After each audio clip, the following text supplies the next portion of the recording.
Hey guys, it's Matt. If you're driving or just listening, I'm going to show some interesting pictures. Some pictures will be associated with what I'm talking about. Some won't. Some will be placeholders. You don't need to see this, as usual. I can't show much. It's going to be a variety show of sorts. The first segment is extremely important. I've never talked about it. I've never heard anybody in the truth community talk about it. I'm not saying I came up with this. Of course I didn't. But it's so important. I can't believe I haven't mentioned this a million times. Maybe I have, but it needs to be said, and everybody listening to this needs to understand that. So I'll jump into that quickly, and then it'll probably devolve into, just not quite folly, but, Dave from Australia just sent me a picture of Joe Biden. Maybe it was taken from that very important and legitimate State of the Union address, which people ask me, did you see the State of the Union? Oh my gosh, no. I couldn't even, if I flipped by it, I'd toss my cookies or toss my lunch. No, but he sent me a picture, and he's literally wondering if this species of whatever he is the same as we are. And I don't believe it is. I believe it is a different either species or incarnation or both. So that discussion, though, I just called it folly. It's not. I mean, it seems like folly to anybody stumbling upon this video, but it's a legitimate conversation. I mean, to me, it's a 90-some% chance that the Nancy Pelosi monster is not the same spiritual incarnation, definitely, but might not even be the same species. So we'll get into that and some other news headlines and some stuff. Let me just finish up with this picture before getting on to the most important point. I'll switch over to another image. This, you've heard me talk about it a few times, but this was the movie Michael Douglas, for those driving, Michael Douglas, Don't Say a Word, 2001.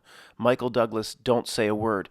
This was the movie poster that was shown or portrayed around Lower Manhattan, down by instead of saying down by the Twins, I'm going to just say down by Peter Stuyvesant High School. That's kind of the same general area. The Peters, what a coincidence. The closest school to the event in the Millennium Hilton was what a coincidence. It was right there, right in the shadow of the damn things. The Peter Stuyvesant High School. I didn't even know about this until many years after making fun of Peter Stuyvesant. I don't know, guys, if it's always been this way or the reality kind of lines up in a certain way based on the way we've been looking at it. I'll show you some examples after I get through the most important item in a second. Emailing back and forth with JH, we'll just call him JH, they ruined and tried to invert My Little Pony. Of all things that seem untouchable, they ruined and inverted and perverted My Little Pony. I'm not joking. I'll show it to you in a second. So let's finish on the image and get to the most important item. And sorry if anybody's screaming, get to it. These things take a while. My videos are not short. So I don't have a Cliff Notes or whatever the hell it is after it's been Mandela Effect version of these presentations. At least I'm getting to the most important thing first. So of all the movies that could have been put out at that time, maybe A Bug's Life would have just, there'd be little posters around Lower Manhattan of the caterpillar thing in The Bug's Life, or ants, or Monsters, Inc., or anything that would be related. Monsters, Inc. would be related. But you know what I mean? Of all things, a Steven Seagal movie, of all things, of course, for anybody new that just entered the Amish classroom, registering in the back with my assistant, just checking themselves into the Amish classroom for the first day. Look, we have Eli Stoltzfus from Upper Ohio, came down from that coven. Of course, I'm saying it's on purpose that the movie poster is "Don't Say a Word" with the tagline, "I'll never tell." Oh boy, let's move on. Look, grades 12 through Jedi, 12 through master's classes, through PhD, through Truth or Jedi, they know this. Most of you will know this, but there's different types of people here, and it can't be said enough. When you're researching truth or want to learn about the nature of yourself or of reality or of the tricks that the creeps play, whatever it may be, and the many different things that we look at, okay, it seems like, Matt is going to in this case or that case, tell you how it is or make an argument or a presentation. But the most important thing to realize is you already know the answer. You already know. There's no doubt about it. Inside you, you know the answer. The people in the truth community that talk about our whole process is simply remembering what we used to know or what another aspect of ourself knows. So I'm not teaching anything. I do find things or point things out, but then it's not like I'm convincing anybody. You already know. So I'll say in this presentation, there was actually a good amount of people that pushed back. I think they were lower level new entrants into the Amish class, or most of the high level 12th graders and PhDs and Jedis. When I was talking about the Tom Petty song, I forget the name of the song, but I showed the video, and Tom Petty walks by as a giant, slumped over. His right or left shoulder goes right onto the point.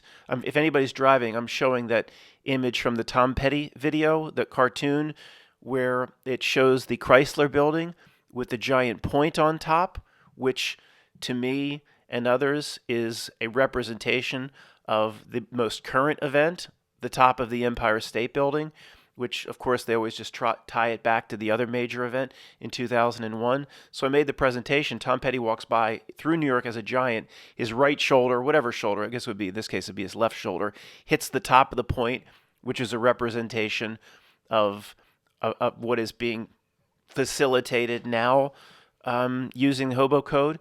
So but most people that are higher level did see it this way. They said absolutely, especially the smug look back of the other band member. This is the lead guitarist.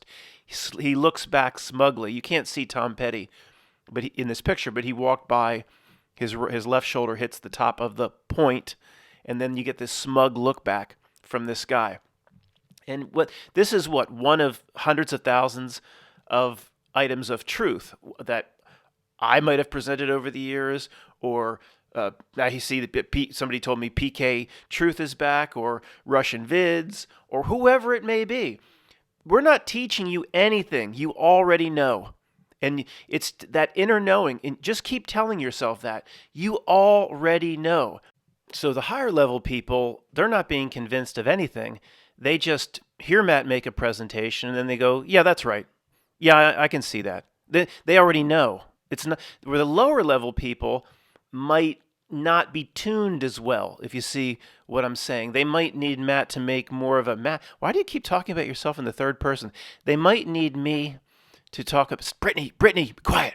They might need me to make more of a presentation or to argue it and to say that this is really out there, that a Tom Petty cartoon where his left shoulder hits the top of the point of the Chrysler building, you're actually relating that to this event, and then it's actually all these things are tied into the last event.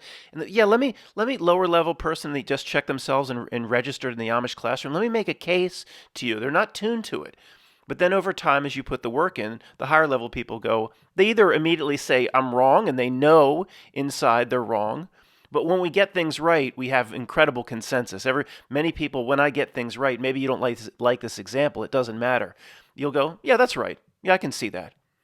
And it's just, you don't need me to make an argument. Now, many of you are going right now, yeah, I already know this, but do we tell ourselves this every day?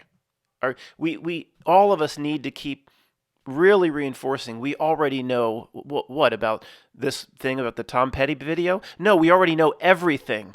And what are the mechanisms, the way our own mind and ego is structured, what we've been trained to do, how we've been trained to think, how we have been trained to use the English language. Everything around us or in society has trained us to keep us in the dark so we don't tap into the inner truth. And I don't know a good example, but when there's a dam that needs to let water out and whatever, it's a spillway or I don't know, they open up little holes in the dam, and we have a little bit of that going on. Some have more than others, but every day the water coming through the dam or being let through is complete knowing about everything. And everything is being held back by the dam, which is the artificial society in reality. So even though we know this, are we working to get that, I don't know, the holes in the dam or the spillway larger and larger and larger? And as it gets larger and larger, the society, which represented by the dam and all the tricks and deception, it can't hold the truth back anymore. You go out to just get milk and eggs, and gematria hits you. You see weird things in the license plates. It just starts coming and flowing, and the spillway gets bigger and bigger and bigger. Now the higher level people generally, of course, know what I'm saying, but are we working on this, and are we completely convinced that we already know everything? It's just a matter of breaking through the barriers that have been put on us our entire lives so we see it. The more we remind ourselves of this, the more this quote spillway, if I'm even, you know what I'm talking about. I don't know if I'm using the right words or whatever, it doesn't matter. The larger this thing gets. Let's practice one. Let's hone our skills. Even the Yodas and the young Lukes have to practice with the drone, with the blast shield down. I can't even see the drone. Put the blast shield down, Luke, and shut up. We're going to practice on this one.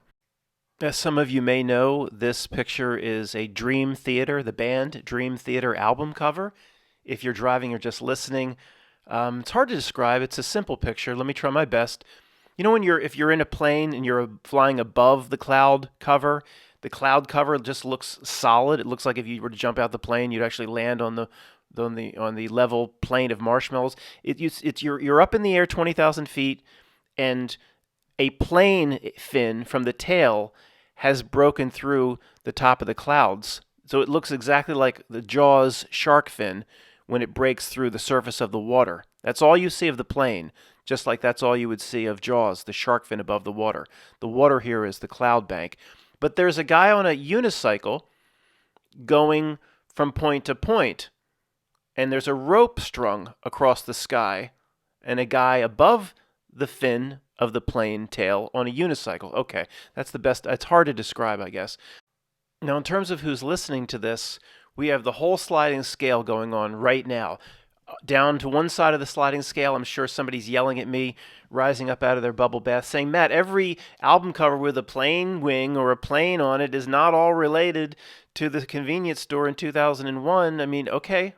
And then others are saying, I can see exactly where you're going to go with this, even though that's going to be probably pretty rare. If you see this, then I guess we do think alike. But it's going to be hard to see right off the bat if you've never seen this album cover before. But we have the whole range of what's going on. Many of you already see it, or your inner knowing. So this is what we talk about. It's called gut feeling for a reason. The real knowing comes from the gut. Inner knowing, inner tuning fork. All should we need to let that spill out past the barriers sometimes that the logical mind sets up. So why this is another Dream Theater album cover related to the big 7-Eleven convenience store event is the way the rope is. The rope is strung across the top of the album cover above the plane wing, or the fin of the tail popping up from the clouds. But it's the same perspective as to how we see many images of the rope related to the movie The Walk that was strung in the movie The Walk, it was strung from the top of North Tower to South Tower, where I believe somebody walked across the rope with holding a pole, and that was, I believe, a real stunt from the 70s. But we've seen this with this rope depicted across the towers, not just in the movie The Walk, but in other places. I have another image somewhere of something else I'll try to find for you. But this is the depiction of it, or the perspective of it. And this person is not walking across the rope you can't see in the picture, you can't see where the ropes are attached to. The ropes, to me, because of the way this creepy band does business, are attached to building 1 and building 2. Person's not walking across like the movie The Walk, but is riding a unicycle across. So that in relationship to the plane, in relationship to all the other creepy things this band has done. And if you're familiar with this band, I mean, you could just cry out and say, Matt, everything they do seems to relate to 7-Eleven job applications, so you don't have to look very hard.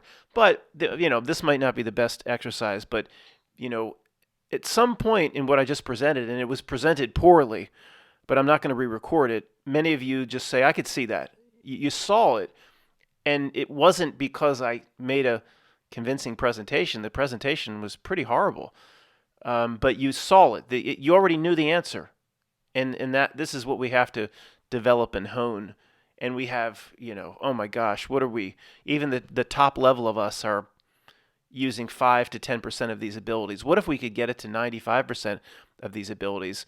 Be like the last 20 minutes of that horrible movie, Lucy, where she's just like melting walls or something based on Morgan Freeman keeps talking about how much of the brain is being used. And the movie's interesting for about 45 minutes, Scarlett Johansson, Lucy.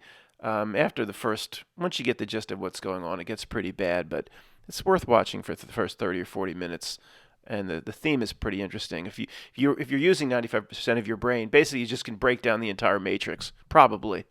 And certainly if you wanted to take this farther, there's a lot of different things to ponder. There's a lot more here than just that. You see, the rope is about to break, because of the plane event, or there's the tail of the plane going to go through the rope. It already shows you that it's fraying and about to break. What does the person on the unicycle represent? And Uncanny Deduction is trying to scream at me that it's a clown of some kind because of the white gloves and this kind of the way it's depicted to a degree with that hat. It's some sort of a clown representation of the population. The event that's about to happen will break the rope. The person on the unicycle trying to get across will fall. I mean, look, who knows? There's no point we could speculate on this all day.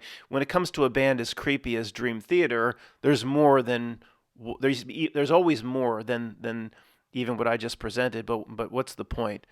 The point was, again, to use these exercises as much as possible and create your own exercises to let the absolute truth flow out of you.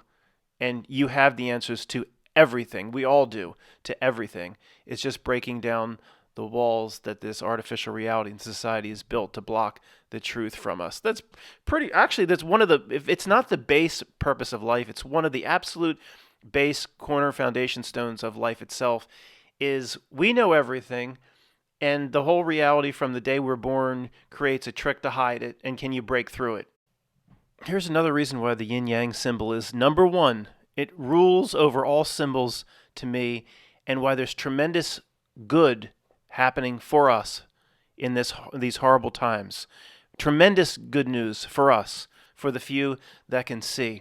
What this is, I have to space it out, is my grandfather's old leather box of his U.S. Steel items that he saved after his retirement. I always gave my dad credit in this regard. Now, my grandparents, my grandfather, grandmother, no money. They had a little ranch house outside of Lancaster. They probably paid $45,000 for it when they moved in there. I don't know, what would it be? Gosh, early 90s. They had some things, and my dad, there's 3 siblings. My dad was like, they died, and said, go to the family, take what you want. I don't want anything. Take what you want. But I forget exactly how it went down. At some point, me and my father were like, let's just go up there. My grandfather, which I called Granddad, he had all the great books. He was a big reader of Shakespeare and the great literary works and the works of Aristotle. And I was even as a younger person was interested, thinking, well, the family probably left that, the great, let's at least get Granddad's books and just a few mementos, again, it's not like family flew in from all over the world to ravage this house. There wasn't much there anyway, but there wasn't much there when we went up. I just wanted some mementos, and I luckily, of course, see, this is what just drives you crazy. If there was a painting that was expensive, that was taken. But the most important thing, is what you're looking at. The most important thing that nobody wanted except me, the grandkid. So Granddad's personal items, what represents I'll get into the point or relate it back to what we're talking about in a second. Personal items related to his entire career at U.S. Steel was there, left. Wouldn't that be the first thing somebody would want to take? See, don't get me started. And who knows, family doesn't listen to this, but just in case, I need to be kind of nice. This should be the first thing taken after the deaths. Their personal mementos that were most important, not the freaking painting that's worth $1,500. And that was like they had like two or three things that might be worth, like an antique piano or something. Whatever. Okay, let's get back on point. Quickly, if you're driving or just listening, it's just a picture of everything in this little leather box that my grandfather related to his an entire career, 40 some years probably, at US Steel. There's the watch he was given on the day of his retirement. They get the gold watch or the old that absolutely happened in these big corporations. Little tie pins or lapel pins that say USS US Steel. Had it looked like a belt buckle with his initials. It's, I think, on the back is engraved US Steel. His entire everything he was, see, this gets back to the point. Everything he was as a person was in his entire personal net worth was in this box related to a career at US Steel. And guys, at the time, oh boy, when did he start? He might have started in 1940, something like that. Absolutely, that's just all the old stories you hear. You work until you're 62 or 64 or 65, and then it's full pension. Full pension. Not $190,000 a year, but it's the equivalent today, just the way he was living, it would have been full pension of, I'm just equating it to today's dollars, probably would have been $45,000 a year for life, plus whatever. You get 25 from Social Security. So they, everything was paid for. They didn't, the cars were paid for. They didn't go on any exotic vacations. They lived comfortably. He actually gave my grandmother an allowance. She wasn't allowed to go in directly to the bank account. But whatever, guys. So I saw this and I immediately knew what it was. I mean, this is his personal net worth. Everything he did is related to this job. All in a box. The family left this. Are you kidding? But it was so much more. It became so much more to me other than just a tie to my grandfather. Right now, the way I want to talk about it here is the people like my grandfather, they didn't have the advantages in terms of what life is all about, what is reality. The advantages we have mostly through the internet is a two-edged sword. It is almost like a collective sentience that's driving human beings into a lower and lower point and doing some really nasty things, but it's allowing us to share ideas just as it's doing now. And it's giving us, people talk about like we need to escape or whatever this trap might be and all these crazy theories.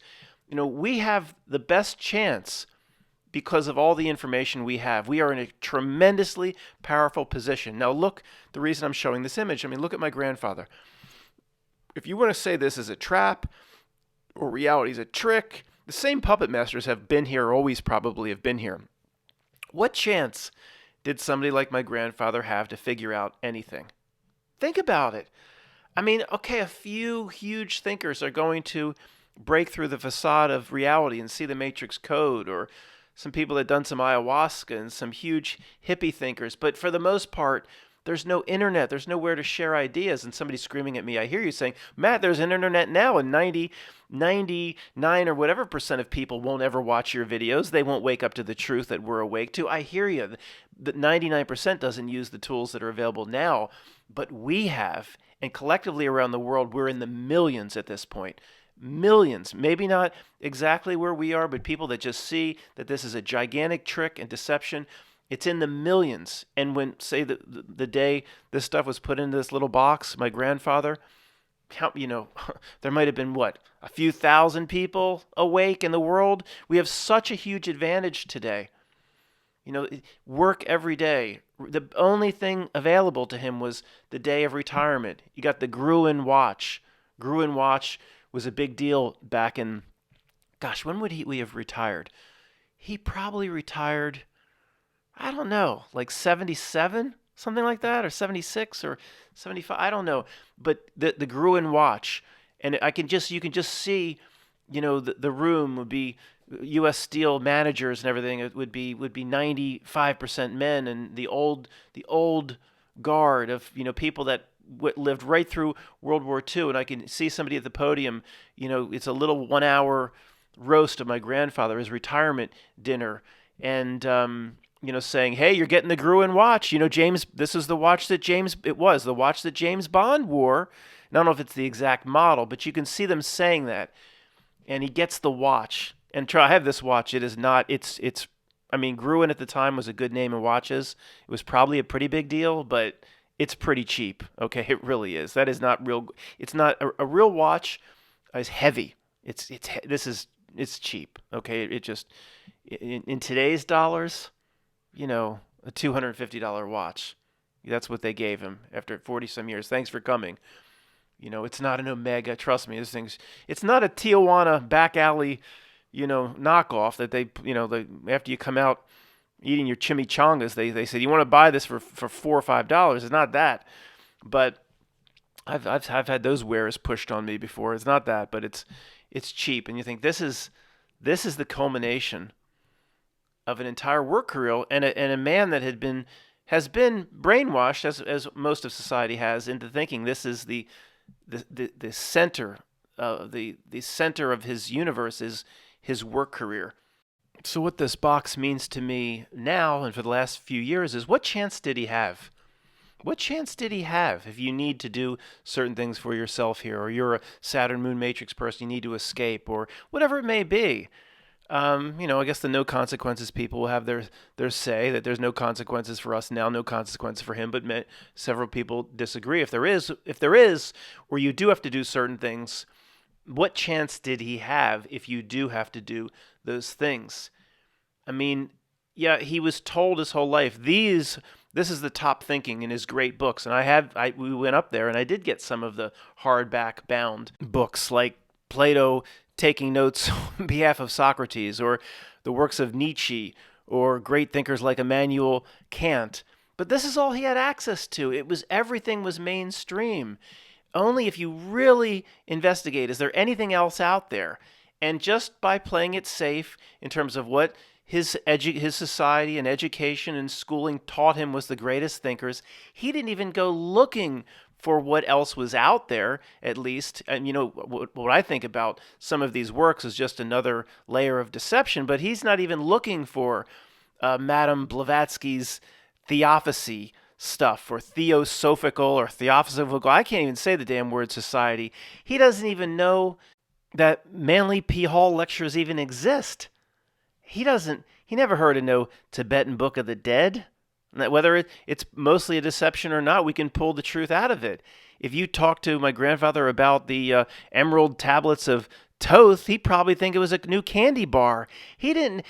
I mean, you think, okay, well, the no consequences people don't care either way. Matt, if you're saying he was real, and he was very real, I have weird ass theories that my grandfather and I were actually the same entity. I know it's weird, but how could you be the same if you're on the earth at the same time? It's possible. Okay, we have so many things, and it skipped. This is very common. It skipped my father. My father had little arguments with my grandfather, the same arguments with me. I'm always taking the side my grandfather would have taken. My father is like, he's completely lost. He believes everything on Wolf Blitzer's Situation Room tonight about Ukraine, Russia is 100% accurate. At least my grandfather didn't know where to go, but he was a big thinker, and it just was never presented to him. All he had was the public library and mainstream thought presented to him. So you think, well, what chance did he have? And again, the no consequences people are mad. If he's the same as you, he's protected. God, higher self, source, God, your higher aspect of you that's not here would never let anything happen to him. I don't know. Again, I'm still kind of on the fence on this debate. Because he was a big thinker, the religion kind of, you think spiritually, and he was working so hard, and he never really, his family went to church, but it was like, what he was expected to do, midnight mass. But he became a pretty devout Catholic after he retired, because that was the only thing available to fill this spiritual void, the stuff we investigate. He had nowhere to go, no one to talk to. So I don't like to keep putting it like, what chance did he have? But my dad would tell me, in terms of the few spiritual things that my dad remembers him saying, he would say, your grandfather would say, look at in terms of disproving atheism, he would say, look at the hand. He was a big thinker, and he read his great books. And look at the hand. Look at the intricacies, or the eye. He knew just deep down, he said, this can't happen at random from a big bang. And, he didn't like going against mainstream accepted principles like Darwin, because he was considered himself an intellectual because of all he read. But of course, it's just one deception after another. He turned to Catholicism because he's like, where else am I going to go? And I'm not speaking for him, but I assure you that did not fill the void. He wasn't like, now I found exactly where I need to be, what's being presented in the Catholic Church. But he didn't have anywhere else to go, and he needed to fill this spiritual void. Certainly my grandmother wasn't going to talk to him about any of this. And so it just relates back to, guys, let's appreciate what we have access to, even though the internet is as evil as it gets. What we have access to and the information that has been shared for the past 10 years, nothing has ever gotten even a million miles close to it in all of human history. What you're looking at right now, people had no idea, they didn't even know that these other possibilities even existed. And it's too much to say my grandfather and people like that should have come up with all this on their own. No, it's more like, what chance did they have? And think of, in terms of all the crap happening now, the yin yang is real. We wouldn't trade it for the world in terms of all we have access to and all of our understanding. And as smart as my grandfather was, our collective understanding in this community is thousands of times farther than what is represented here in this little box. But as we know, intelligence in no way translates to the inner knowing of seeing the truth, or being able to see through the veils and the deception of the society right to the core truths of who you really are, of the world, what corporations are, what governments really are. In fact, intelligence, it's the opposite. Smarter, I think I would have eventually gotten through to my grandfather because he was completely real, or the same entity as me, but I don't want to seem too crazy. I wouldn't put if I had roulette chips, guys, I wouldn't push the chips on that number. Okay, that's just a way out there theory. I haven't lost my mind just yet. Close, but not yet. But he would have eventually come around because he was completely real, whatever that means, from a Amazon movie Bliss perspective. And Bliss is Amazon movie Bliss is great. I've seen it about 3 times now, and it's a huge exercise in thinking big. And I'd like to talk about it again sometime. My father has no chance of ever seeing anything that you see or that I see. No chance. What does that mean? I don't know. We'll just leave it at that. It doesn't matter if he was open to it or not. He'll just never see it.